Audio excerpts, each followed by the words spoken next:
Media ముసుగులో కొందరు యువకులు చేస్తున్న మోసాన్ని ఖమ్మం జిల్లా పోలీసులు రట్టు చేశారు. V9 న్యూస్ పేరుతో కరీంనగర్ కు చెందిన శ్రీనివాస్, ఖమ్మం కు చెందిన నాగరాజు, వైజాగ్ కు చెందిన అప్పుల నరసింహానాయుడు జిల్లా కేంద్రంలో కార్యాలయం ప్రారంభించారు. ఒక్కో పోస్ట్ కు ఒక్కొక్క ధర నిర్ణయించారు. జిల్లా వ్యాప్తంగా వివిధ ప్రాంతాల్లో నిరుద్యోగుల వద్ద పెద్ద ఎత్తున డబ్బులు వసూలు చేశారు. బాధితుల ఫిర్యాదు మేరకు నిందితులు ముగ్గురిని ఖమ్మంలో అరెస్ట్ చేసి ఖమ్మం పోలీసులు వారి డబ్బుని స్వాధీనం చేసుకున్నారు. పత్రికల్లో మోసపూరిత ప్రకటనలు ఇచ్చేవారి పట్ల అప్రమత్తంగా ఉండాలని డీఎస్పీ బాలకిషన్రావు నిరుద్యోగులకు సూచించారు.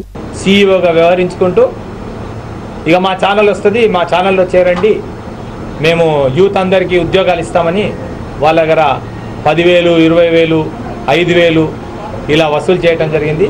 వాళ్ళకి ఏమి లేకుండానే అప్పుడే అందరికీ ప్రెస్ B9 పేరట ఐడెంటిఫికేషన్ కార్డ్స్ కూడా రిలీజ్ చేశారు. వాళ్ళు యువతను పక్కదారి పట్టించి మోసం చేసి వాళ్ళకు ఉద్యోగాలు ఇప్పిస్తామని మోసం చేస్తున్న వీళ్ళను అరెస్ట్ చేయడం జరిగింది. వీళ్ళని కోర్టుకు ప్రొడ్యూస్ చేస్తాం.